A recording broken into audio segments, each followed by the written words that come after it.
Assalamu barakatuhu, barkanmu da sake saduwa da ku a cikin wani sabon bidiyon Khalifa One TV. Yau zan nuna muku yadda ku ɗauko kowane kalar bidiyo daga YouTube zuwa kan wayarku, wato yadda za ka yi downloading ɗin bidiyo daga YouTube zuwa kan wayarka. Ko da fim ne kake so ka ɗauko irin su Izza So ko Daɗin Kowa, za ka yi amfani da wannan hanyar, za ka sauke bidiyon zuwa kan wayarka. Da farko dai za ka je Play Store, sai ka yi searching ɗin wannan application ɗin, sunansa Blackwall, za ka rubuta shi kamar haka.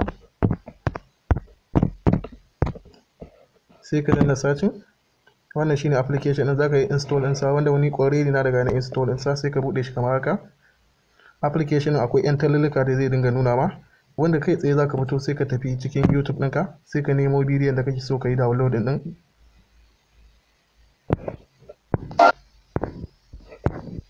Alal misali ga wani bidiyo, idan ina son yi download ɗinsa, ga wasu ɗigo nan daga gefe hannun dama daga ƙasa, ga su nan guda uku, sai ka danna su haka.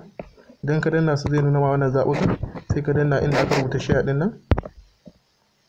Gashi nan da kana an rubuta copy link, sai ka danna copy link ɗin haka, sai ka koma cikin application ɗin, sai ka danna nan tsakiya haka, nan wajen za ka danna.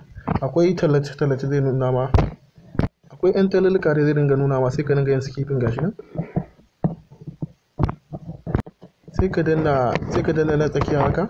Ka danna haka gashin ya rubuta free sweat. Yanzu zai fara downloading din bidiyon. Gashin ya fara downloading din bidiyon.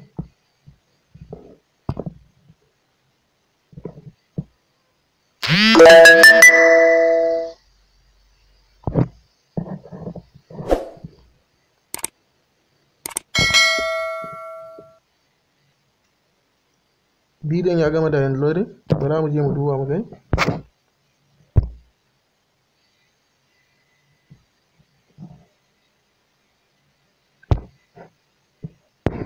Yawwa, kamar yadda kuka gani, wannan bidiyo shine bidiyon da na ɗauko shi yanzu. Gashi nan ya zo kan wayata.